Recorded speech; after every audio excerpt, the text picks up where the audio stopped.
Welcome everyone, क्या हाल चाल आप सभी लोग। So we are again back on ड्यू परीक्षा विद अवर यहाँ पर second unit of inorganic chemistry, जो काफी ज्यादा छोटा रहेगा क्योंकि इससे सवाल ही कम आते हैं, तो उसके मिले भी सवाल कम। तो उसी के अकॉर्डिंगली यहाँ पर जो रहेंगे वो सवालों का हिसाब किताब रहेगा। तो काफी ज्यादा ये आसान होने वाला है। कुछ ही यहाँ पे चंद चीजें हैं जो इंपॉर्टेंट रहेंगी जिनके बारे में डिस्कशन करना होगा, जैसे कि ट्रांस इफेक्ट, जिसका सवाल आ ही रहा है आपके पेपर में, वो आपको भी अब तक पता चल चुका हो। तो यहाँ पर अब हम क्या करेंगे, अब हम पीवाईक्यूज को निपटाएंगे और कुछ क्वेश्चन जो पिछले वाले यूनिट में भी कराने रह गए थे उनको यहाँ पर लिया गया है। बाकी काफी आसान ये आपके लिए होने वाला है क्योंकि आप सभी कुछ पढ़ चुके हैं। मेन जो रहेगा, जो मेन सवाल है वो आपके यूनिट 1 से आएंगे। यूनिट 2 से चंद ही सवाल है, उनको भी आप देख लीजिएगा। तो मिलते हैं आपसे बहुत जल्द इसी लेक्चर में। स्टार्ट करते हैं फिर अपने लेक्चर को। तो यार we have all the possible geometrical isomers. ये आपको पता ही होगा, दो ही बनते हैं इसके, एक सिस एक ट्रांस बनेगा आपका। जैसा कि आप सभी ने पढ़ा ही है। आपका प्लेटिन वाले सिस प्लेटिन, ट्रांस प्लेटिन वाले जो केस होता है PtCl2NH3 का होल ट्वाइस, तो वही सेम केस है यहाँ पर। अब इन्होंने ये बता दिया कि एक ए आपका है जो न्यूट्रल लिगेंड है और एक्स आपका जो है वो एनायनिक लिगेंड। तो बच्चा बच्चा बता सकता है कि हाँ ये सर यहाँ पर Cl नेगेटिव हो सकता है, Br हो सकता है, कुछ और भी हो सकता है। वेराज ए की अगर न्यूट्रल बात करें, अमोनिया हो सकता है, वाटर हो सकता है, या कुछ और भी यहाँ पर हो सकता है। अब इन्होंने बोला आप इसको डिस्टिंग्विश कैसे करेंगे। तो उसको करने के लिए, if I am not wrong, ये हमारा पिछले जब हम यूनिट में बात कर रहे थे, इससे पुरानी वीडियो में, वहां पर सिस और ट्रांसप्लेटिन को ऐसे डिस्टिंग्विश करने के लिए एक टेस्ट बोला था। तो वही जो है सेम यहाँ पर भी वही चीज फिट होगी। दैट इज, आप उसको कर सकते हैं differentiate by a test which is known as Kurnakov test, जिसके बारे में हमने बात कर दी। सो होगा क्या, आपका जो भी ये सिस आइसोमर होगा, मान लीजिए एक एम यहाँ पर मैं बना रहा हूँ, AA XX। एक तरीका है इसको करने का कि यहाँ पर जो भी मेरा सिस आइसोमर होगा उसको मैं रिएक्ट करूंगा सबसे पहले थायो यूरिया के 2 मोल्स के साथ, फिर दोबारा 2 मोल लग जाएंगे और मेरी रिएक्शन हो जाएगी। ठीक है, ये होगा। बट अगर मैं ट्रांस वाले से रिएक्शन करने गया तो मेरा 1 मोल रिएक्ट करेगा इनिशियली, फिर बाद में भी एक ही मोल रिएक्ट करेगा। तो अगर मैं बात करूं यहाँ पर इसको डिफरेंशिएट करने के लिए, सिस वाले में मेरे 4 मोल ऑफ थायो यूरिया लगेंगे और ट्रांस वाले में मेरे 2 मोल्स ऑफ थायो यूरिया लगेंगे। ये मेरा तरीका होगा। बाकी आगे एक और मैं तरीके की बात करना चाहूंगा जहां से हो सकता है, मुझे लग रहा है इस बार वहां से सवाल पूछने के चांस बन सकते हैं, आगे डिस्कस करेंगे उसके बारे में। तो ये एक तरीका है सिंपल सा, कुर्नागोफ टेस्ट के बारे में आप जिक्र कर दीजिएगा, आराम से बन जाएगा। अब यहाँ पर आता है लेबाइल और इनर्ट बताना है according to VBT। So VBT के अकॉर्डिंग हमने क्या बात करी थी, हमने बात करी थी कि VBT अकॉर्डिंग सिंपल भाई, जो भी आउटर ऑर्बिटल कॉम्प्लेक्स होगा, मतलब जो है लिगेंड बाहर की तरफ होगा, मतलब बॉन्ड लेंथ ज्यादा, मतलब बॉन्ड वीकर, मतलब ज्यादा रिएक्टिव, मतलब ज्यादा लेबाइल। खत्म। तो आउटर वाले इन्होंने बोला होते हैं आपके लेबाइल, और इनर वाले इन्होंने बोला था ये आपके होते हैं इनर। तो सिंपल आपको इनर और आउटर देखना है और खत्म करिएगा इस सवाल को। तो अगर मैं यहाँ पर बात करूं, स्कैंडियम के बाद आता है टाइटेनियम, टाइटेनियम के बाद आता है वेनेडियम। तो वेनेडियम 3+ यहाँ पे D2 कॉन्फिगरेशन के साथ स्कैंडियम टाइटेनियम, सॉरी कुछ गलत कर दिया मैंने, स्कैंडियम टाइटेनियम वेनेडियम। सो वेनेडियम मेरा आएगा यहाँ पर D2, सही तो बोला था किसी ने, स्कैंडियम टाइटेनियम, हाँ सही, D2। ये D1 के साथ आएगा। एंड इसकी मैं बात करूं मैंगनीज 3+, ये D4 के साथ आएगा। इसकी मैं बात करूं कोबाल्ट 3+, तो ये आपका किसके साथ आएगा, आपका आ जाएगा आयरन कोबाल्ट। आयरन के बाद आता है कोबाल्ट, तो D6 के साथ। ठीक है सर। अब यहाँ पर आप इन दोनों लोगों को तो आंख बंद करके बोल सकते हैं कि सर ये आपके इनर ऑर्बिटल कॉम्प्लेक्स बनाएंगे। आप इनकी configuration, pairing wearing irrespective of the ligand, आप बोल सकते हो ये बात या नहीं सर? बिल्कुल बोल सकते हैं। अगर नहीं बोल पा रहे आप ये बात, तो बेटा प्रॉब्लम है कुछ आप में थोड़ी, अभी आपने जो है बहुत अच्छे से पढ़ाई नहीं करी। ऐसे मुंह उठा के मत देखो, सब कुछ समझ के करो। तो इनर ऑर्बिटल आ गए। इनर वाले क्या होंगे मेरे सर? इनर वाले आपने बताया था कि अंदर की तरफ लिगेंड आएगा, मतलब बॉन्ड छोटा, मतलब बॉन्ड स्ट्रॉन्ग, मतलब इनर्ट। खत्म। एज पर VBT की बात हो रही है यहाँ पर, इसकी मैं यहाँ बात करना चाहूँ। अब यहाँ पर D4 आ गया, तो सर अब थोड़ा सा हिसाब किताब देखना पड़ेगा। बिल्कुल आपने अगर ये बोला बिल्कुल सही बात है। तो बेटा यहाँ हमारे पास वीक फील्ड लिगेंड, जैसे कि आप देख पा रहे हैं, वीक फील्ड लिगेंड है तो हमारी पेयरिंग नहीं होगी। मतलब हमारे जो चारों के चारों इलेक्ट्रॉन है वो एक एक करके यहाँ पर एक एक ऑर्बिटल में होंगे और एक हमारा ऑर्बिटल खाली होगा, जिससे हम कुछ भी नहीं उखाड़ सकते। हम बिल्कुल भी यहाँ D2sp3 नहीं बना सकते। तो ये वाला क्या बनेगा बेटा, ये वाला आपका बनेगा सर जी आउटर ऑर्बिटल, और ये बनेगा आपका लेबाइल। खत्म।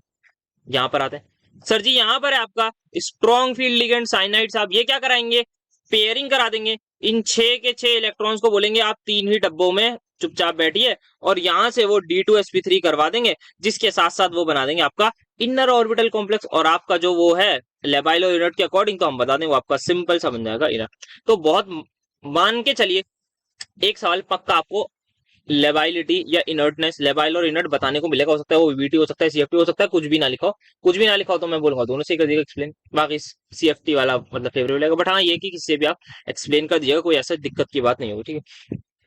सो अब सीएफटी, हाँ सीएफटी का भी देख लेते हैं। तो सीएफटी के बारे में हमने देखा था यार कि हमारी जो सीएफएसी हम जो एनर्जी निकालेंगे दैट शुड बी या तो ग्रेटर हो या इक्वल हो। उसका मैग्नीट्यूड की बात हो रही थी कि मैग्नीट्यूड आपका 12 डेक्वेरल से बड़ा होगा तो वो इनर्ट कहलाएगा। 12 डेक्वेरल क्या था हमारे पास, 1 डेल की वैल्यू थी 10 डेक्वेरल, तो मतलब आपका 1.2 डेल नॉट से ज्यादा बस मैग्नीट्यूड आ जाए तो वो हम क्या बोलते हैं, इनर्ट है, कि वो काफी ज्यादा स्टेबल है क्योंकि क्रिस्टल फील्ड स्टेबलाइजेशन एनर्जी काफी ठीक ठाक है। और अगर इससे कम आ जाए तो हम लेवाइल बोलते थे। तो ये हिसाब किताब था हमारा बस इसमें। तो अकॉर्डिंगली फिर हमने यहाँ पर करी भी थे अलग अलग चीजें। यहाँ पर हमने देखा था, हमने यहाँ पर D4 लिया, एक बार हाई स्पिन एक बार लो स्पिन, तो हमने देखा यहाँ का हो रहा है। तो जनरली जो लोग कुछ कुछ बता देते थे वो ये बता रहे थे कि आपके जो इनर्ट कॉम्प्लेक्स होते हैं मोस्ट ऑफ द केस में वो होते हैं जब हमारा लास्ट इलेक्ट्रॉन T2G में एंटर कर जाए और EG में कर जाएगा तो लेवाइल। बट ये पूरा सत्य नहीं था। पूरा सत्य जो था वो हमने आपके सामने बताया था कि हमने जो है वो किस प्रकार देखना है, by this particular thing energy के अकॉर्डिंग। तो आगे जब आएगा तो हम वहां से देखेंगे। प्यारा सवाल, इस सवाल को मुझे लग रहा है इस टाइप का सवाल आया नहीं दोनों सालों में। इस टाइप का सवाल कुछ वो बोल सकते हैं, आपको एग्जाम में दिया जा सकता है। एक कॉम्प्लेक्स दे दिया, उसको बोला कि ये दो आइसोमरिक फॉर्म में है, एक अल्फा एक बीटा। अच्छा बच्चा बोलेगा ठीक है ठीक है, समझ कुछ कुछ समझ आया कुछ कुछ नहीं आया। कुछ कुछ बच्चों को ये बात देखते ही कुछ ना कुछ आएगा कि sir there is a possibility of ambidentate ligand. मैं बोलूंगा हाँ, अगर आपने ये सोचा है ना, ठीक ठीक, you guys are able to think, ठीक है पहली पॉसिबिलिटी। अब इन्होंने क्या बोला, मतलब सोचने की पर बात है, यहाँ तक पढ़ने के बाद अब इन्होंने बोला ए जो फॉर्म है मतलब अल्फा फॉर्म वो रिएक्ट कर रही है, तो मैं यहाँ पे लिख देता हूँ 1 मोल ऑफ ऑक्सैलिक एसिड से। अच्छा जी, और जो बीटा वाली फॉर्म है वो कितने कर रही है, वो 2 मोल ऑक्सैलिक एसिड से रिएक्ट कर रही है। सो हो क्या रहा है कहानी वो हमें समझानी है अब। अच्छा, सो यार ये वाला अगर मैं बात करूं आपने नहीं करा होगा तो शायद आप ये इस टाइप का सवाल नहीं बना पाएंगे विदाउट एनी प्रैक्टिस। अगर आपने प्रैक्टिस नहीं करी होगी इस टाइप के सवाल को पहले नहीं करा होगा, अब आपने कर लिया तो आपके एग्जाम में आएगा तो आपको डरने की बात नहीं। तो आइए समझते हैं कहना क्या चाहते हैं। तो यार यहाँ पर ऑक्सैलिक एसिड है, अगर यार ये थोड़ा सा और बेटर वाला बोलते हैं ना तो और ज्यादा बेटर हो जाता है सवाल। ठीक है, यहीं से समझ लेते हैं। तो सबसे पहले जो बात करनी है वो अल्फा और बीटा फॉर्म की बात करनी क्या होती है। बेटा अगर एम्बिडेंटेड लिगेंड की तरह ये बिहेव करता ना तो मतलब काफी ज्यादा अलग अलग चीज होती है। जैसे कि यहाँ पर एक ये आपका आइसोमर दिख रहा है, एक एम्बिडेंटेड लिगेंड मतलब ये ONO हो जाता और यहाँ पे दो है याद रखना, तो काफी मल्टीपल फॉर्म्स में एग्जिस्ट कर सकते हैं। तो जैसे मैं आपको दिखाऊं यहाँ पर एक बार ध्यान से सुनिए, यहाँ दो NO2 है, दो NO2 में से एक बार एन डोनर, दोनों बार NN डोनर हो जाए एक पॉसिबिलिटी है, दोनों बार ओ डोनर हो जाए एक पॉसिबिलिटी, और तीसरी पॉसिबिलिटी क्या है, एक बार एन डोनर एक बार ओ डोनर। तो यहाँ पर मेरी 3 पॉसिबिलिटीज है in this particular scenario. But इन्होंने 2 फॉर्म बोले तो एम्बिडेंटेड वाला मुझे नहीं सोचना है। यहाँ अगर आपने सोचा तो बहुत अच्छी बात है, आप दिमाग चला रहे हैं कम से कम जिसने ये सोचा, और आप अगर ये भी पॉसिबिलिटी बना ली तो आपका और बढ़िया। तो यहाँ पे 3 पॉसिबिलिटी है, 3 फॉर्म होनी चाहिए थी अगर मुझे एम्बिडेंटेड से सोचना था। तो आप कैसे सोचूंगा, तो बेटा बेटा आप बताओ। तो प्लेटिनम का कॉम्प्लेक्स सर जी स्क्वायर प्लानर, बेटा बहुत बढ़िया। यहाँ पर आपका क्या है, आपका वही है, that is your cis trans वाला केस, बहुत प्यारा। तो यहाँ जो आपका सिनेरियो है वो है आपका सिस ट्रांस वाला। तो एक मैं सिस बना देता हूँ आपके सामने और एक मैं ट्रांस बना देता हूँ। वैसे काम हमारा NO2 का ही है तो उसी को देख लेते हैं। सो यार अब ऑक्सैलिक एसिड साफ करेंगे क्या। अब यार ऑक्सैलिक एसिड करेगा ये, क्या आप सभी को बताया अगर 1 मोल ऑफ ऑक्सैलिक एसिड यहाँ पर यूज हो रहा है तो क्या होगा सर। अगर हम कहीं ना कहीं बात करें ना, दिमाग में सोचने का तरीका ये है कि ऑक्सैलिक एसिड करेगा क्या। सो यहाँ पर ये मेरा कॉम्प्लेक्स है, मैं इस पर्टिकुलर कॉम्प्लेक्स का यहाँ पर फॉर्मूला लिख देता हूँ और मुझे ये बताया जा रहा है कि 1 मोल ऑक्सैलिक एसिड का रिएक्ट कर रहा है। क्या मुझे आप लोग इतना बता सकते हैं, ये कॉम्प्लेक्स न्यूट्रल है, सब कुछ मुझे सेम रखना है, किस पर्टिकुलर लिगेंड को ये सब्स्टिट्यूट करेगा। सर ऑक्सैलिक एसिड है, सर ऑक्सैलिक एसिड एक नेगेटिवली चार्ज एनायनिक लिगेंड है तो वो एनायन को रिप्लेस करेगा। क्या मुझे कोई इसकी डेंसिटी बता सकते हैं सर, ऑक्सैलिक एसिड की डेंसिटी सर ये कुछ इस प्रकार का होता है। तो बेटा आपने सही सोचा, अगर ये भी आप सोच रहे हैं। सो हो गया, यहाँ से दोनों H+ लूज हो जाएंगे और यहाँ से इन दोनों को निकाल के ले जाया जाएगा और आपका जो फॉर्मूला बनेगा for the particular complex that will B this. तो यहाँ पे मैं OX2 लिख देता हूँ, ऑक्सैलेट आयन। और यहां से जो बाहर में बाई प्रोडक्ट होगा उसको मैं बना दूं आपके जो है वो 2H+ चले गए, 2HNO2 बाहर आ जाएंगे। सेम सवाल आपसे Cl के लिए आगे देखने को मिलेगा, तो वहां पे वो बोलेंगे थोड़ा सा और स्पेसिफाई करेंगे। यहाँ से आप सीख लो, वो Cl वाला बना लेगा और Cl वाले के ज्यादा चांस है आपके एग्जाम में आने के। ये वाले अल्फा फॉर्म। अब बीटा फॉर्म में सर ऐसा क्या हुआ जरा आप समझेंगे। तो बीटा फॉर्म में बेटा हुआ ये ध्यान से सुनना, मैं और एक्सप्लेन करूंगा। बीटा फॉर्म में हुआ ये कि हमारा जो हिसाब किताब है वो रहा, बट ये रहा कि यहाँ पर ऑक्सैलिक एसिड का जो मेरे 2 प्रोटॉन थे उन दोनों प्रोटॉन में से सिर्फ एक ही प्रोटॉन लूज हुआ। अच्छा सर जी, तो उसकी आइडेंटिसिटी क्या हो जाएगी बेटा, सर इसकी आइडेंटिसिटी आपकी 1 हो जाएगी। तो यहाँ पर ये सिनेरियो है। सर ऐसा क्यों है, अगर आप समझा देते तो हमें समझ में आता। तो बेटा ध्यान से सुनो, ये वाला मेरा अल्फा फॉर्म में बोल रहा हूँ। सर क्यों बोल रहा हूँ बेटा, क्यों इसलिए बोल रहा हूँ क्योंकि जब मोमेंट मैंने इससे इसकी रिएक्शन कराई ऑक्सैलिक एसिड के साथ, ध्यान से यहाँ पर देखिएगा होगा क्या। क्या ऑक्सैलिक एसिड एक चिलेटिंग लिगेंड है, सर बिल्कुल है। मैं इसका प्रॉपर स्ट्रक्चर बना रहा हूँ, वैसे कोई दिखाता नहीं स्ट्रक्चर से, पर मैं आपको दिखा देता हूँ। ये क्या ये इसका स्ट्रक्चर आपको समझ में आया? हाँ सर आया। क्या ये सिस फॉर्म मैंने बना दी? हाँ सर आपने सिस फॉर्म बनाई है, दैट इज ये अल्फा वाली फॉर्म को आपने बोला था, तो ये आपका कॉम्प्लेक्स बन जाएगा। इसमें क्या किसी को कोई दिक्कत हो रही है? नहीं। अब जरा ध्यान से देखना, मुझे बताओ क्या इसमें कुछ दिक्कत होगी? ध्यान से सोच के बताइएगा। क्या इस पर्टिकुलर चीज में मैं यहाँ पर इसको ओ एक्स लिख देता हूँ, खाली ओ एक्स लिख के भी तो ज्वाइन कर सकता हूँ, याद होगा आपको हमने बनाया था ऐसे, तो मैं इसको ऐसे भी लिख सकता हूँ। तो ये एक ओ एक्स यहाँ, दूसरा ओ एक्स यहाँ, और ये दोनों। अब मुझे बताओ क्या ये पर्टिकुलर कॉम्प्लेक्स जो मैंने बनाया है, ये जो तीर जैसा लग रहा है, क्या इसमें स्ट्रेन नहीं होगा? क्या इसको बनाना आसान होगा? क्या ये इजीली बन जाएगा? क्या ये बन भी जाएगा? ध्यान से इस दो। तो सर अगर आपको कुछ समझ में आया, अगर आपको यहाँ से कुछ समझना है, तो ये चीज समझनी है। ऑक्सैलिक एसिड बाइडेंटेड लिगेंड होता है, वो एक प्रोटॉन डोनेट करेगा तो वो यूनिडेंटेड हो जाएगा। तो ऑक्सैलिक एसिड क्या कर रहा है, जब उसको मौका दिख रहा था कि सिस मतलब बराबर बराबर में आ सकता हूं, तो इस पर्टिकुलर सिनेरियो में उसने अपने दोनों प्रोटॉन लूज कर दिए, एक ही मोल इस्तेमाल हुआ, और आपका जो है वो प्यारा सा ये पर्टिकुलर कॉम्प्लेक्स बन जाएगा सिस के फॉर्म में। बात समझ में आई सर? अब ट्रांस के फॉर्म में दिक्कत यह है कि एक NO2 यहाँ, क्योंकि ये रिप्लेस NO2 को ही कर सकता है, because that is the only negatively charge हमारा ligand, anionic ligand, that is the only. तो उसमें क्या करेगा यार, ये ऑक्सैलिक एसिड इसको हटाएगा, यहां से इसको हटाएगा, तो प्रॉब्लम ये आएगी यार, रिंग स्ट्रेन हो जाएगा, जिसकी वजह से ऑक्सैलिक एसिड यहाँ ऐसा नहीं करेगा, बजाय क्या करेगा, ऑक्सैलिक एसिड बोलेगा कि यार ऐसा कर लेता हूं मैं, अपने सिर्फ और सिर्फ एक प्रोटॉन का इस्तेमाल कर लेता हूं, एक, आई होप सही बनाया उन्हें सीओ, हाँ, एक ही प्रोटॉन का इस्तेमाल कर लेता हूं, एंड देन इवेंचुअली मेरा हिसाब किताब थोड़ा सा सही हो जाएगा। तो बिल्कुल ये करेगा। तो ऑक्सैलिक एसिड जो दूसरा कॉम्प्लेक्स बनाएगा वो इस तरीके से बनाएगा, दैट्स वाई इस केस में आपका एक मोल रिएक्ट कर रहा है, इस केस में आपका 2 मोल। तो ये भी एक तरीका है, जितना मुझे याद आ रहा है, to distinguish between the isomers जो आपके होते हैं पीटी करके, या मेटल Ma2X2 वाले, जहां पर एक आपका एनायनिक लिगेंड होगा और एक आपका सिंपल लिगेंड होगा। तो इस चीज को समझ के जाइएगा। सवाल मुझे पता नहीं क्यों लग रहा है कि आने के चांस हैं काफी ज्यादा इस पर्टिकुलर, क्योंकि 2 सालों में इसको बिल्कुल टच भी नहीं करा। तो यहाँ पर पीटी और सीएल वाले कॉम्प्लेक्स जो आगे आएगा उसका ज्यादा चांस है। अब इस वाले को देखो, एक आपको दे दिया कि लिगेंड सब्स्टिट्यूशन हो गई, इससे हमने रिएक्ट करा, ठीक है, 2 प्रोडक्ट मिले, अच्छा जी, तो आपको दिमाग में कुछ कुछ चलना चाहिए, depending upon the experimental condition. अब इन्होंने बहुत इंपॉर्टेंट चीजें बोली, बताओ क्या है इसका मतलब? A and B are isometric pentamine science, मतलब क्या है? A B O B B O, उसमें कोबाल्ट होगा, हाँ, उसमें क्या एक और चीज होगी सर, उसमें जो है 5 के 5 अमाइन ग्रुप मौजूद होंगे। डिफरेंस किसका आ रहा है सर? डिफरेंस लिगेंड सब्स्टिट्यूशन में, इसका मतलब हमें NO2 को सब्स्टिट्यूट करना है। क्या ये बात आपको समझ में आई या नहीं? यहाँ से ये बात समझ में आई है नहीं, पेंटामीन से ये समझ में आनी चाहिए, ठीक है सर आगे। तो मेरा इनिशियली यही हिसाब किताब है। अब हुआ क्या, मैंने NO2 से रिएक्शन करा दी, NaNO2 मतलब NO2 नहीं, तो depending upon different different reaction condition मेरे 2 प्रोडक्ट बन गए। अच्छा सर अब वो कैसे बने? तो अब आप ये सोच सकते हैं कि सर यहाँ पर आइसोमर वगैरह, तो आपको याद आया कि यहाँ तो ये कोई आइसोमरिज्म एग्जिस्ट ही नहीं करेगा, ज्योमेट्रिकल आइसोमरिज्म। तो सर क्या करें? तो बेटा सोचो, थोड़ा सा और सोच सकते हो, जो पिछले क्वेश्चन में सोचा था जिन बच्चों ने, वो अब यहाँ सोच लो। अच्छा सर अब इस केस में हम देख सकते हैं यहाँ पर एम्बिडेंटेड लिगेंड का सिनेरियो आएगा, तो हाँ, बहुत प्यारी चीज आपने यहाँ पर सोची है। तो यहाँ पर आपके जो है वो ए आ गया, ये भी आ गया, इनके आपने स्ट्रक्चर बना दिया, आप इनका आइसोमेरिज्म बता दीजिएगा, आपका लिंकेज आइसोमेरिज्म।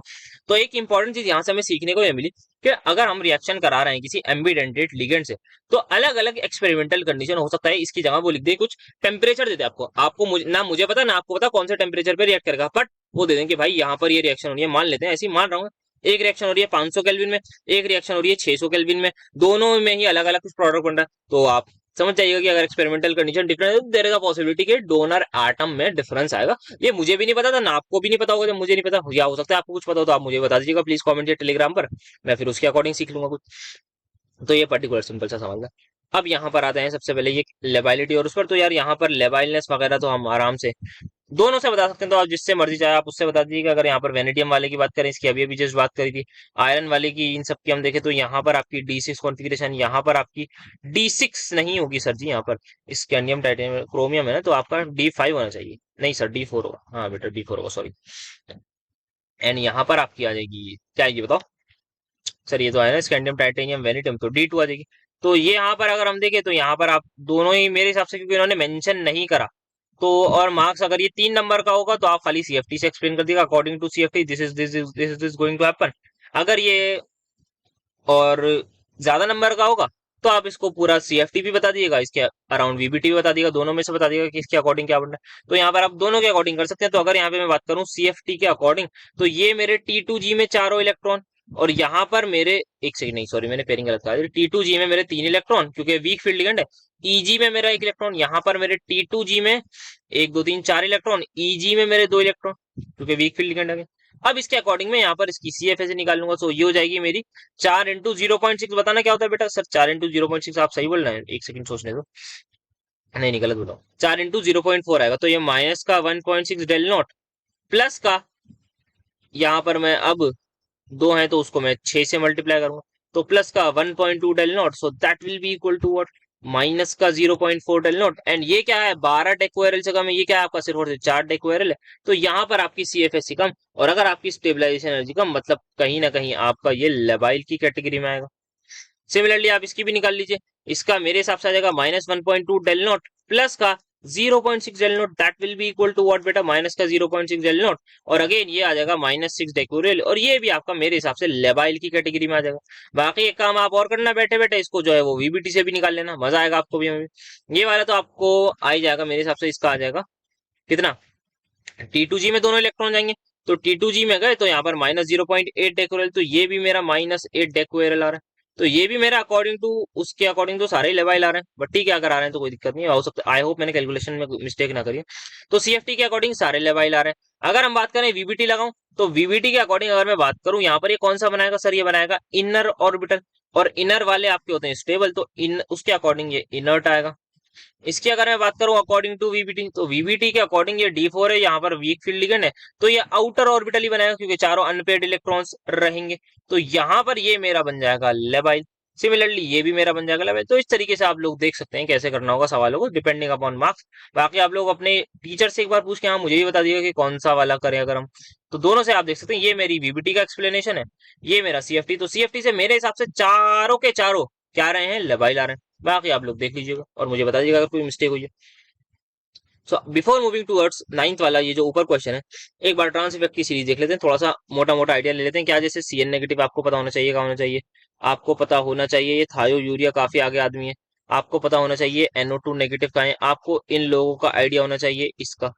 तो ठीक है सर, तो इसका मतलब अगर हम बात करें अपनी ट्रांस सीरीज बनाए तो CN नेगेटिव सबसे आगे, फिर थायो यूरिया, फिर आपका जो है वो NO2 नेगेटिव, फिर आयोडीन को भी लिखना चाहे लिख सकते हैं, वरना ब्रोमीन आ गया, ये आ रहा है सर हमारे अकॉर्डिंग। ठीक है बढ़िया, तो इतना हम थोड़ा थोड़ा दिमाग में इसके अकॉर्डिंग रख लीजिएगा, इसी के अराउंड सवाल बनते हैं ज्यादा। अब हमें ये आइसोमर्स बनाने, याद करिए आपको ये सवाल जो मैंने बनवाया था, क्या बोला था मैंने बोला था PtCl4 का 2 नेगेटिव लो, डायरेक्टली सवाल, डायरेक्टली ये रिएक्शन आपकी प्रेजेंट है अजय साहब की किताब में, वहीं से मैंने उठा के ले लिया था, वहीं से मैं आपको एक्सप्लेनेशन दे रहा था कि ये आइसोमर आपको बनाने आने चाहिए। क्या होगा, आपको PtCl4 का होल बोलेंगे, आपने पहले अमोनिया से रिएक्शन कराई, पहले ब्रोमीन से कराई, फिर PY से कराई, आपको एक प्रोडक्ट मिल जाएगा, आप बोलोगे पहला आइसोमर बना दिया। अगली बार क्या करोगे, PY से करा दो, फिर Br से करा दो, फिर NH3 से, आपको कोई दूसरा मिल गया। तो बस आप ये ऑर्डर याद रखना, NH3 Br PY, PY Br, या आप हिट एंड ट्रायल से भी करोगे ना तब भी आप काफी कुछ पहुंच जाओगे, मतलब ऐसा नहीं है कि आप बिल्कुल कुछ नहीं कर पाओगे, पहुंच जाओगे। देन आपका ये वाला आइसोमर इंपॉर्टेंट था कि यहाँ पर आपको एक में 2 बार PY लेना था, फिर NH3, देन फिर Br लेना था आपको, तो ये वाला आपका थोड़ा सा ऑर्डर है जो आपको थोड़ा याद रखना था ताकि आपका जो है वो काम थोड़ा आसान हो जाए। अच्छा, PY वाले में सीन क्या हुआ, क्योंकि क्लोरीन का ट्रांस इफेक्ट ज्यादा होता है, दैट्स वाई उसने जो है वो इस पर्टिकुलर केस में PY को बाहर पहुंचा दिया, ये हुआ था यहाँ पर सीन। तो ये है, ये याद कर लिख के जाइएगा जरूर, चांसेस है कि ये आइसोमर आ जाए, शायद ये रिसेंट 2 ईयर में नहीं आया, बट आपके पेपर में आने के चांस है, तो इस बात को ध्यान से समझ के जाइएगा। अब जैसे ये रिएक्शन है, आइए करवाते हैं, तो आइए यहाँ पर सबसे पहले देखते हैं, यहाँ पर PtCl4 नेगेटिव है। पहली रिएक्शन की अगर मैं बात करूं, मैं डायरेक्टली पहली का प्रोडक्ट बना रहा हूं, तो मैं कहीं पर भी जहां मन चाहे वहां पर मैं NH3 लगा दूंगा सर, बिल्कुल सही। और याद रखिएगा इस पर्टिकुलर कॉम्प्लेक्स का अब हिसाब किताब जो चार्ज है वो एक कम हो चुका है क्योंकि Cl जा चुका, दूसरा NH3 आएगा। अब दूसरा NH3 बताइए कहाँ लगाइए सर, अब आपका गेम में आएगा ट्रांस इफेक्ट। अब ऑब्वियसली यहाँ पर ट्रांस इफेक्ट की मैं बात करूं, क्लोराइड का ज्यादा है NH3 से, यहाँ पर आप देख ही सकते हैं, तो क्लोराइड का ज्यादा है, तो क्लोराइड यहाँ पर ऑब्वियसली इस NH3 को तो नहीं निकालेगा, फिर दोबारा NH3 लग जाएगा, तो फायदा ही क्या होगा, दोबारा अगर इसको निकाल के लगाना है तो मतलब फायदा ही क्या होगा, तो यहाँ पर इसको नहीं निकालेगा, तो ये वाला Cl कोई हटाएगा तो कोई सा भी एक Cl इनमें से हट जाएगा, यहाँ ये NH3, तो मान लेते हैं ये वाला हट गया, यहाँ पर भी एविज NH3, यहाँ पर Cl, एंड देन ये आपका हो जाएगा। तो यहाँ पर आपका जो है वो Cl आ जाएगा।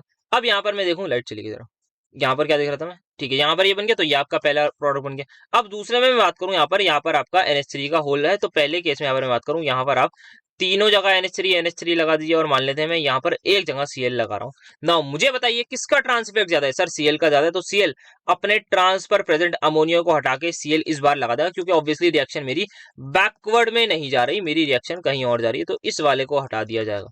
तो पिछले वाले केस में क्या हो रहा था, जो इनकमिंग ईवेंट था हम उसी को निकाल लेते, तो ये मतलब कोई समझदारी की बात थोड़ी, जो आ रहा है उसी को निकाल दो, तो उसको हम नहीं निकालते, दूसरे वालों को निकालते हैं। तो ये हमारे पास था, तो ये आपकी, मैंने if I am not wrong, ये हमने प्रिपरेशन में भी देखा था जब हमने सिस और ट्रांस प्लेटिन की प्रिपरेशन कराई थी, तो वहां से भी आई होप आपको ये चीज याद होगी।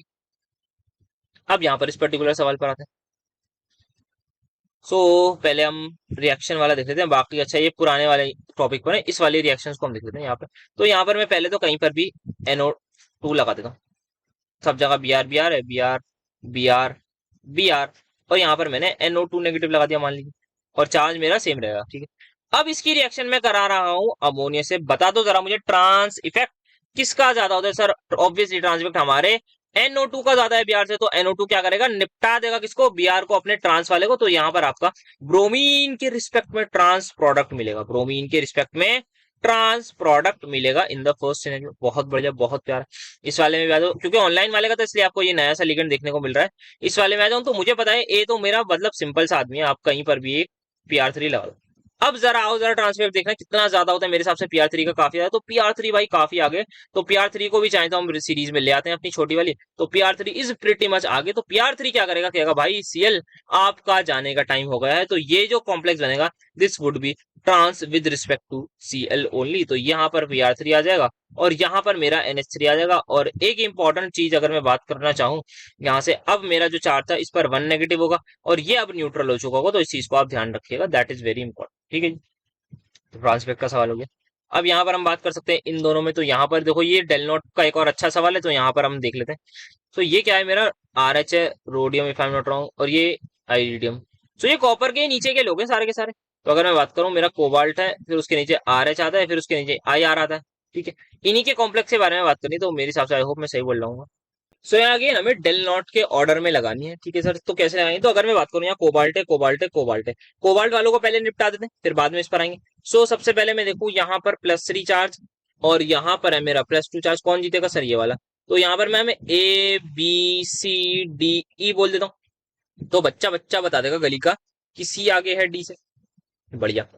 अब देखो यहाँ +2, यहाँ भी कोबाल्ट +2, बताओ क्या है सर, ऑब्वियसली ए वाला पीछे आएगा। क्यों आएगा बेटा ए वाला पीछे, बिकॉज यहाँ पर वीक फील्ड लिगेंड है, यहाँ स्ट्रॉन्ग फील्ड लिगेंड है।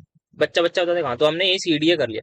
अब जरा कोबाल्ट वालों को उसी के ग्रुप से मेजर करते हैं, C B और E में देखते हैं। तो C B और E की अगर मैं बात करूं, यहाँ लिखता हूँ ये C, ये B, ये E, डाउन द ग्रुप जाने में साइज बढ़ता है, ठीक है जी।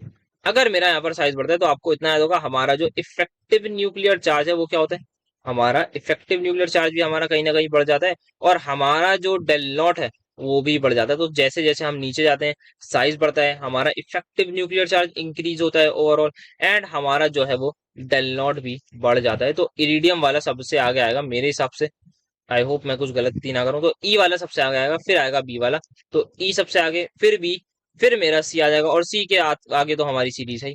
तो ये मेरा ऑर्डर रहेगा, आई होप तो आपको समझ में आया होगा। तो जितना ज्यादा साइज हमारा, उतना ज्यादा इफेक्टिव न्यूक्लियर चार्ज हमारे पास जो है वो डाउन द ग्रुप बढ़ता ही, आपको याद होगा। आपको D block and F block किसी उसमें था ना, पिछला ही तो था शायद, ट्रांजिशन एलिमेंट, वहां पर बताया था कि आपका लगभग 30 से 40% बढ़ता है effective nuclear charge down the group आने में। तो वही आपका इफेक्टिव न्यूक्लियर चार्ज यदि आपका बढ़ रहा है, तो आपका जो डेल नॉट है वो भी आपका इंक्रीज होगा, क्योंकि फिर लिगेंड को क्लोजली अट्रैक्ट करेंगे, फिर लिगेंड जो है वो बिल्कुल बड़ा सा गैप क्रिएट कर देंगे और ज्यादा आपका डेल नॉट बढ़ जाएगा। तो ये होगा। नेक्स्ट आते हैं, मेटल आयन है D6 है, मैग्नीट्यूड आपको CFSE का दे रखा है, ओके सर, और इलेक्ट्रॉन की पेयरिंग एनर्जी दे रखी है, ठीक है। CFSE नहीं, sorry, CFS, crystal field splitting energy, not stabilization.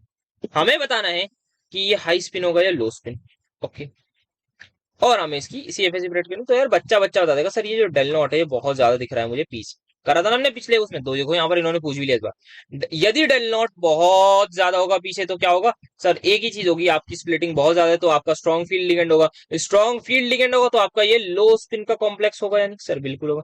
तो क्या मैं बोल सकता हूँ ये जो D6 है ये सारे के सारे T2G6 होंगे? सर बिल्कुल बोल सकते हैं। क्या मैं अब CFSE कैलकुलेट कर सकता हूँ? सर बिल्कुल कर सकते हैं आप। आपके जो एडिशनल पेयर हैं वो मुझे बता दो कितने बने। सर आप अगर आपने यहाँ पर 2P बोला है तो अब बेटा बहुत बढ़िया, आप दिमाग सही लगा रहे हैं, जल्दी जल्दी आप चीजों को कर रहे हैं, तो बहुत बढ़िया, आप शाबाश, ऐसे आगे पढ़ते रहिए। हम आगे सवाल पर आ जाते हैं, क्योंकि ये सवाल इतना है नहीं, क्योंकि उस वाले में करियर रखा है दूसरे चैप्टर का। इसकी मैं बात करूं, मैग्नेटिक मोमेंट में यहाँ पर लगाना है, तो यहाँ पर है क्रोमियम 3+, मतलब मेरी कॉन्फ़िगरेशन वुड बी, अच्छा ये तो सबसे पहले D10 है, जिंक वाला, इसको तो बच्चा बच्चा बता देगा। इसकी मैं बात करूं, ये मेरा D8 होगा और ये पेयर्ड होगा, यहाँ पे सारे के सारे पेयर्ड होंगे। तो इसमें मेरे number of unpaired electron would be 0, इसमें भी मेरे number of unpaired electron would be 0, ठीक है। इसकी मैं बात करूं, आयरन मेरा 2+ में, तो ये D6 होगा, और यहाँ पर मेरे आपको अनपेयर्ड इलेक्ट्रॉन देखने को डेफिनेटली मिलने वाले हैं। सो यहाँ पर आपके अनपेयर्ड इलेक्ट्रॉन होंगे 4, क्योंकि यहाँ पेयरिंग नहीं हुई। क्रोमियम की बात करूं मैं, तो क्रोमियम मेरे पास का आपका बात है, क्रोमियम 3+ में भी है साहब, तो आपका D3 होगी यहाँ पर, तो D3 होगी तो आपके N आपका होगा 3। तो मेरे हिसाब से सबसे आगे ये, अगर मैं ABCD की बात करूं, तो मेरा B सबसे आगे आएगा बेटा, फिर आपका A आएगा, फिर आपका लिख दीजिएगा C बराबर D। मेरे हिसाब से ये इसका ऑर्डर रहेगा मैग्नेटिक मोमेंट्स का। आते हैं हम अपने इस सवाल पर जो हमसे मिस हुआ, दैट इज ये वाला, कि ability of cyanide to produce बहुत हाई स्प्लिटिंग है। ये बेसिकली ये बोलना चाह रहे हैं भाई, बताओ कि ये बहुत खतरनाक स्ट्रॉन्ग फील्ड लिगेंड होता है, ये जानना चाह रहा है। तो कैसे देखेंगे? तो याद होगा आपको, एमओटी में हमने डायग्राम बनाया था, मैंने बताया था कि यार आपके जो है ये आ गए आपके मेटल के लिगेंड्स, सॉरी मेटल के ऑर्बिटल्स, यहाँ पर आपके आ गए लिगेंड के लिगेंड्स। तो लिगेंड वालों को हम बोलते हैं लिगेंड ग्रुप ऑर्बिटल्स। सो होता क्या है, लिगेंड वालों की एनर्जी जो है वो लोअर होती है as compare to metal, because obviously more electronegative atom के पास इलेक्ट्रॉन्स होते हैं, तो वो नीचे ही आता है। याद होगा आपको सीओ का आपका वो पढ़ा था ना मैंने डायग्राम, एमओ डायग्राम, सेमेस्टर 1 में, याद करो, बिल्कुल बचपन की बात है, जो लोग फर्स्ट सेमेस्टर जुड़े होंगे वो बता देंगे, बाकी जो सेकंड सेम से आए उनको लग रहा होगा ये क्या बात हो रही है। सो होगा ये, यहाँ पर इसके ऑर्बिटल्स की एनर्जी काफी कम हो जाएगी, ठीक है, इनकी ज्यादा होगी, E1G T2, ये तो सारी बात हुई भी।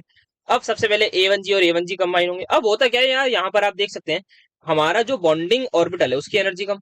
अब बॉन्डिंग की एनर्जी कम और ऑब्वियसली एंटी बॉन्डिंग की ज्यादा, तो ये वाला मेरा बॉन्डिंग है इसका, ये वाला मेरा एंटी बॉन्डिंग है। अब होता क्या है, जो मैं बॉन्डिंग ऑर्बिटल्स बनाता हूँ क्योंकि उनकी एनर्जी कम है, अब एनर्जी किसकी कम है, लिगेंड या मेटल की? ऑब्वियसली सर लिगेंड वालों की एनर्जी जो है वो कम है। तो बॉन्डिंग जिसकी एनर्जी कम, लिगेंड जिसके ऑर्बिटल्स की एनर्जी कम, बॉन्डिंग ऑर्बिटल जिसकी एनर्जी खुद क्या है कम, लिगेंड जिसके ऑर्बिटल्स की एनर्जी क्या है, तो मैं बॉन्डिंग अकॉर्डिंग टू लिगेंड के जो ऑर्बिटल्स है ना उसकी एनर्जी के हिसाब से बनाता हूँ। वेयर एज एंटी बॉन्डिंग में मैं किसके ऑर्बिटल्स के, सर एंटी बॉन्डिंग एनर्जी ज्यादा, एंटी बॉन्डिंग एनर्जी ज्यादा, किसकी एनर्जी ज्यादा, सर मेटल के ऑर्बिटल्स की एनर्जी ज्यादा, तो मैं मेटल के ऑर्बिटल्स के अकॉर्डिंग अपने एंटी बॉन्डिंग बनाता हूँ। दैट्स वाई यहाँ जो ऑर्डर है, E1G आपका सबसे पहले इसके अकॉर्डिंग यहाँ है, A1G यहाँ है, T1U है, और यहाँ पर क्या हिसाब किताब है, A1G है, T1U है, T2G, ये बात मैंने लेक्चर में भी आपको, सॉरी EG एक्सप्लेन करी थी, और यहाँ पर भी मैंने आपको थोड़ा सा आइडिया दे दिया। देन यहाँ पर बात हमने करी थी कि लिगेंड के जो T2G है वो आपके पार्टिसिपेट नहीं करते, क्योंकि यहाँ पर कोई भी T2G पार्टिसिपेट नहीं करें, क्योंकि अभी हमने बात करती सिग्मा डोनर्स की। तो ये आपका फिर लगभग T2G से EG का गैप, उसको मैं डेल नॉट बोल सकता हूँ, हो सकता है T2G स्टार से EG का हो, या EG स्टार से T2G का हो, या T2G स्टार से EG स्टार का, ठीक है। अब यहाँ पर आते हैं, तो पाई बॉन्ड है, यहाँ पर हम देख सकते हैं, यहाँ पर अब हमने बात करी, यहाँ पर अगर हमें पाई बॉन्ड बनाना होगा तो ऑब्वियसली T2G हमारे गेम के अंदर आएंगे। हमें पता है T2G और EG का कुछ ऐसा एनर्जी का गैप होता है, तो सेम यहाँ पे छोटा सा बना रखा था। अब होता क्या है, T2G वाले आपस में कंबाइन कर जाते हैं, बिकॉज अब हमें पाई बॉन्ड बनाने, और वो कुछ ये सिनेरियो बना लेते हैं, वेयर EG वाले कंबाइन करके यहाँ पर आपका EG थोड़ा सा इससे जस्ट ऊपर चला जाता है, तो पता ये लगता है कि हमारा जो डेल नॉट है क्या था, वो T2G से EG, तो T2G स्टार से EG स्टार भी तो हमारा डेल नॉट ही कहलाएगा। यस सर, तो यहाँ जो हमारा गैप होगा ये आपका कहलाएगा डेल नॉट, और इस केस में आप देख सकते हैं कितनी पिद्दू सी ये वैल्यू हो जाती है, वो जो बताता है कि जो भी हमारे पाई डोनर लिगेंड्स हैं वो हमारे, तो पाई डोनर लिगेंड्स की खास बात ये होती है कि पाई डोनर्स लिगेंड उन मेटल से कहीं ना कहीं बॉन्ड बनाते हैं, या पाई डोनर्स लिगेंड की मैं बात करूं, पाई डोनर्स लिगेंड के पास क्या है सर, इलेक्ट्रॉन्स हमारे ज्यादा होते हैं, तो उनके जो लिगेंड के ऑर्बिटल्स की एनर्जी है वो कहीं ना कहीं कम होती है। तो पाई डोनर्स की खास बात क्या होती है, उनके पास लोन पेयर ऑफ इलेक्ट्रॉन्स होते हैं, जैसे कि आयोडाइड हो गया, क्लोराइड हो गया, ये सारे के सारे पाई डोनर्स के आते हैं। NH3 नहीं होता क्योंकि उसके पास एक ही लोन पेयर है। पाई डोनर की ये खास बात है, एक लोन पेयर वो डोनेट कर देते हैं, उनके पास और भी ज्यादा अवेलेबल लोन पेयर रहते हैं, तो वो चाहें तो और भी ज्यादा डोनेट करके पाई डोनर बन सकते हैं। तो उनकी खास बात ये कि उनके लिगेंड्स की जो लिगेंड ग्रुप ऑर्बिटल्स में जो T2G है उसकी एनर्जी कम होती है, तो यहाँ पर आपका ये हिसाब किताब बनता है। अब जो हमारे पाई एक्सेप्टर होते हैं जैसे कि साइनाइड साहब, उनमें ऑलरेडी उसके स्ट्रॉन्ग फील्ड लिगेंड की अगर मैं बात करूं तो वहां पर ऑलरेडी उन्होंने ट्रिपल बॉन्ड वगैरह बना रखा होता है, तो वहां पर कोई खास लोन पेयर भी नहीं होता। तो उनके जो एनर्जी होती है वो थोड़ा सा हाई होती है एज कम्पेयर टू हमारे जो मेटल्स होते हैं। तो ये हमारे ऊपर की ओर आ जाते हैं, ये हमारे नीचे की ओर। फिर यहाँ पे ये जो कंबाइन करते हैं तो ये आपका डेल नॉट काफी ज्यादा बढ़ा देते हैं। तो इनिशियली कुछ आपका इतना सा ये डेल नॉट हुआ करता था मेटल के केस में। अब जैसे स्ट्रॉन्ग फील्ड लिगेंड है उन्होंने बहुत एक्सट्रीम लेवल पर बढ़ा दिया। तो ये हमारा साइनाइड के केस में आप एक्सप्लेनेशन दे दीजिएगा कि साइनाइड क्या करता है, उसके जो लिगेंड है उस लिगेंड के जो ऑर्बिटल्स हैं उनकी energy that is specifically T2G की हायर होगी एज कंपेयर टू हमारे मेटल की। देन आप ये कंबाइन करके डायग्राम दिखा दीजिएगा और फिर बता दीजिएगा कि देखो कितना बड़ा गैप हो गया, जिसकी वजह से ये एक स्ट्रॉन्ग फील्ड लिगेंड है, मतलब खतरनाक स्प्लिटिंग करेगा। खतरनाक स्प्लिटिंग करेगा तो स्ट्रॉन्ग फील्ड लिगेंड है। तो आई थिंक यही आपको समझाना था। हाँ, यही आपको समझाना था। आयोडाइड वाला अगर वो पूछ ले एक्सप्लेन करने को, आयोडाइड फ्लोराइड वगैरह का, आप ये वाला एक्सप्लेन करिएगा। बाकी नॉर्मल बच्चों का जैसे NH3 वगैरह का, उनका आप आई थिंक ये वाला कर लीजिएगा। ठीक है जी। तो दैट्स वाई आप देख सकते हैं यहाँ पर ये वाले हमारे मीडियोकर वाले लिगेंड्स आएंगे सारे, जो सिग्मा डोनर होंगे, और वीक फील्ड वाले आपके पाई डोनर्स होंगे, और पाई एक्सेप्टर आपके स्ट्रॉन्ग फील्ड लिगेंड्स होंगे। ठीक है जी। आइए, तो ये डायग्राम थे सलीके वाले जो हमने बना रखे थे। यहाँ पर कुछ आपको डोनर टेंडेंसी भी यहाँ पर लिखी हुई थी। आगे बढ़ते हैं हम अपने नेक्स्ट सवाल की तरफ, दैट इज ये वाला है सवाल। भाई ये वाला सवाल आने के चांस ज्यादा है आपके पेपर में। आपको ये आइसोमर देती है इसके, ऑक्सैलिक एसिड से रिएक्ट करा दी, एक ने 1 मोल से करा और 2 मोल HCl दिए। ये इंडिकेट कर रहा है कितने H प्लस लूज हो गए ऑक्सैलिक के दोनों H प्लस लूज हो गए। बी की रिएक्शन कराई ऑक्सैलिक एसिड के साथ, ये इंडिकेट कर रहा है कितने H प्लस लूज हो गए, 1 H प्लस हो गए। क्या आप सभी लोगों को ये सवाल मुझे करने की भी जरूरत है, या मैं डायरेक्टली आपको आइसोमर बना के घर चला जाऊं? सर अगर आप डायरेक्टली करके चले जाएंगे तो मजा आएगा, क्योंकि सर हमने ऑलरेडी इस पर्टिकुलर सवाल को देख रखा है। मुझे कोई बता सकता है बेटा इस पहले केस में कितने H प्लस को लिखूं? सर आप लिख लीजिए यहाँ पर 2 मोल्स ऑफ HCl को। ठीक है जी। अब जब मैंने बी की रिएक्शन कराई विद ऑक्सैलिक एसिड तो मुझे क्या मिला, 1 मोल। तो यहाँ पर, अब यहाँ पर ध्यान रखिएगा, यहाँ पर मैं क्या कर रहा हूँ, जैसे पीछे वाला केस था आपका, कहाँ गया वो सवाल, उस सवाल को मैं जल्दी से ले आऊँ, डिफरेंस समझ लेंगे ना सवालों। तो यहाँ पर इन्होंने क्या करा, इन्होंने 2 मोल्स ऑफ ऑक्सैलिक एसिड से रिएक्शन कराई, तो कितने H प्लस निकले, 2 H प्लस निकले। अब ये लोग क्या कर रहे हैं, अब सर ये लोग क्या कर रहे हैं, ये एक चीज डिफर कर रहे हैं।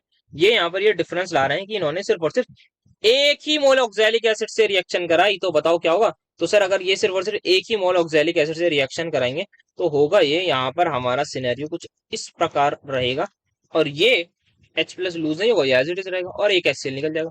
तो ये आपका कॉम्प्लेक्स बना दीजिएगा, खत्म। आई होप सो आप समझ पा रहे होंगे, कोई दिक्कत व परेशानी नहीं हो रही होगी। बेहतरीन सवाल था।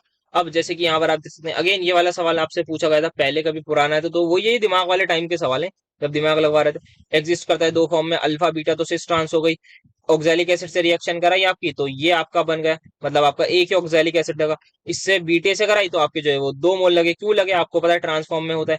स्ट्रक्चर वगैरह बता दीजिए, आप कोई फिजिकल मेथड बता दीजिए। तो फिजिकल मेथड में मैं क्या ही बताऊं, मुझे खुद नहीं याद आ रहा। शायद बॉइलिंग पॉइंट मेल्टिंग पॉइंट बोल दीजिएगा, अलग होता है बस, और क्या बोल सकते हैं, डाइपोल मोमेंट।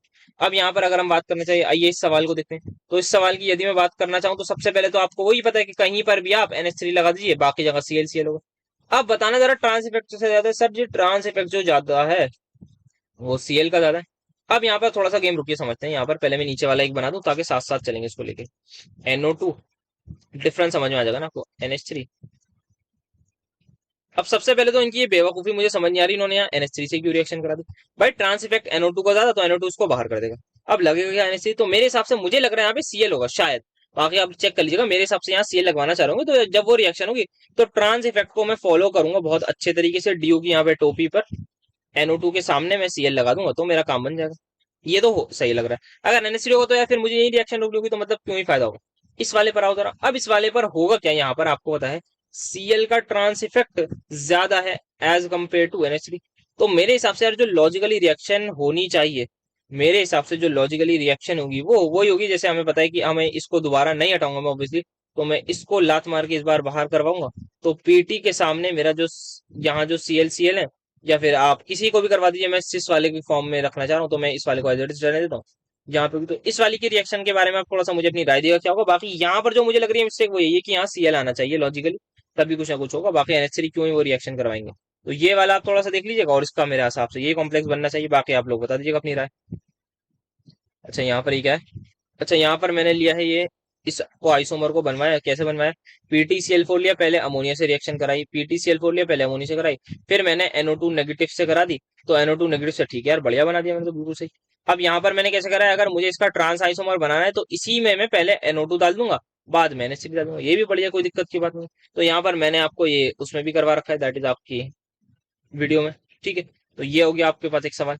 नेक्स्ट हमारे पास आता है वैलेंस बॉन्ड थ्योरी के अकॉर्डिंग हाइब्रिडाइजेशन वगैरह, ये तो हम बहुत बार 500-600 बार तो लगभग कर ही चुके हैं, तो इसको डिस्कस ना ही करें तो बेटर रहेगा। अब यहाँ पर आते हैं, देखिए ये एक सवाल है जो हमने करा था अपने वीडियो लेक्चर में, मैंने बोला था स्टार्टिंग में करवाए थे कि इस टाइप का सवाल शायद आया हुआ है। इस बार थोड़ा वैसे कम चांस है, अगर मैं लॉजिकली बताऊं ना, इस टाइप के सवाल की, या इसका एक और जो पार्ट था वो हमने कराया था, तो उनकी थोड़ी सी कम प्रोबेबिलिटी है कि वो पेपर में आए। तो बट फिर भी देख लेते हैं, समझ लेते हैं, ये हमने कर ही रखा है। तो होता क्या है यार, पहला हम देख सकते हैं, ये इसने रिएक्शन करा है बाईपायरिडाइल, ये इसी से करवा रहे हैं, हाँ डाईपायरिडाइल से करा रहे हैं, तो डाई लिखो या डाई लिखो, आपका कुछ रिएक्शन हुई। तो डाईपायरिडाइल बेसिकली इसमें दो पायरिडीन रिंग्स होती हैं, तो ये दो पानी को निकाल देते हैं, यहाँ पर 2H2O बाहर आ जाएगा। पहली रिएक्शन का कुछ K1 रेट कांस्टेंट आ गया, दोबारा रिएक्शन हुई। अच्छा, दोबारा रिएक्शन में क्या होगा सर, दोबारा रिएक्शन में क्या होगा, इस बार यहाँ पर अगेन दो पानी निकाल देंगे, ऐसा होगा। तिबारा रिएक्शन हुई, तिबारा में क्या होगा सर, बचे हुए पानी निकाल देंगे। ठीक है सर, तो इस रिएक्शन का रेट कांस्टेंट K2, इस रिएक्शन का रेट कांस्टेंट K3। तो जो नॉर्मल ट्रेंड था, इन्होंने बताया कि यार हुआ ये कि हमारा नॉर्मल ट्रेंड के according K1 greater than K2 greater than K3, हमने ये पढ़ा, ये होता है। बट ये बोल रहे हैं कि K1 ग्रेटर देन K2 तो है, बट जो थर्ड वाला है वो इस बार ज्यादा निकला सेकंड वाले से, उसको एक्सप्लेन करो। तो उसका रीजन हमने बहुत प्यारे तरीके से बताया था, दो उसके अलग अलग एग्जांपल थे, जिसमें से एक प्यारा एग्जांपल ये था कि हुआ ये कि जैसे ही हमारा थर्ड केस हुआ, उस केस में क्या हुआ, सारे के सारे बाईपायरिडीन आ गए। मतलब पहले क्या था, अब पहले यहाँ पर वाटर डोमिनेट कर रहे थे, अब वाटर और ये बराबर हो गए। अब यहाँ पर सारे के सारे बाईपायरिडीन आ गए, जिसमें हमारा डोनर क्या है, नाइट्रोजन डोनर है। तो किस प्रकार का लिगेंड होगा ये, स्ट्रॉन्ग फील्ड लिगेंड होगा। और सारे के सारे अब स्ट्रॉन्ग फील्ड लिगेंड यहाँ पर मौजूद है। तो डोमिनेट कौन कर रहा है, हमारा स्ट्रॉन्ग फील्ड लिगेंड यहाँ पर डोमिनेट कर रहा है, जिसकी वजह से हमारे पहले कुछ खास पेयरिंग नहीं हो रही थी। पहले जो हमारा हिसाब किताब था वो ये चल रहा था, D6 कॉन्फ़िगरेशन, यहाँ पर वीक फील्ड लिगेंड के अकॉर्डिंग हम कर रहे थे। हमारी CFSE की वैल्यू ये आ जाएगी, यहाँ पर आप निकाल लीजिएगा, मैथ्स कैलकुलेट कर सकते हैं आप आराम से। बट अब हुआ क्या, अब ये हुआ कि अब हमारी जो है वो एडिशनली पेयरिंग हो गई, जिसकी वजह से हमारी CFSE की वैल्यू ये आ रही है। तो एक्सट्रीम लेवल की हमें यहाँ पर स्टेबिलिटी मिल गई, तो बहुत ज्यादा स्टेबिलिटी मिल गई, बिकॉज काफी ज्यादा क्रिस्टल विड स्टेबलाइजेशन है, जो अब ये प्रॉपरली एक स्ट्रॉन्ग फील्ड लिगेंड होगा, जिसकी वजह से अगर मेरा प्रोडक्ट स्टेबल, तो रिएक्शन फटाफट फॉरवर्ड में भागेगी। फटाफट अगर फॉरवर्ड में भागेगी तो इक्विलिब्रियम कांस्टेंट सभी लोग जानते हैं क्या होता है सर, K3 हमारा होगा। यहाँ पर आप बायोपायरिडाइल वाला प्रोडक्ट लिख लीजिए, आई होप सो सही लिख रहा हूँ, हाँ।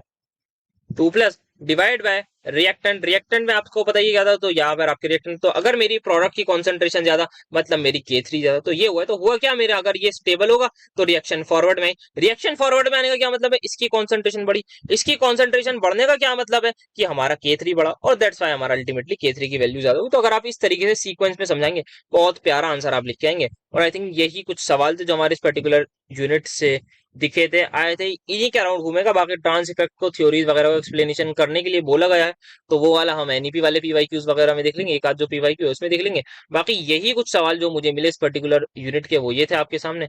आसान है, कम ही सवाल आते हैं इससे, ये बात तो है। बाकी आपका डोमिनेटिंग फर्स्ट यूनिट ही है, तो मेरे हिसाब से इतना ही रखते हैं, फिर ज्यादा एक्सेसिव मतलब करके क्या ही करेंगे, कोई जबरदस्ती के सवाल थोड़े बनाने।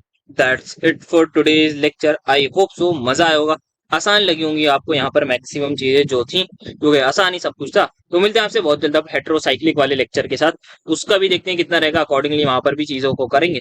बाकी फिर और अपना फिजिकल केमिस्ट्री पर फिर अटैक करेंगे जल्द से। तो मिलते हैं आपसे बहुत जल्द उन लेक्चर्स में। Thank you so much for attending my lecture.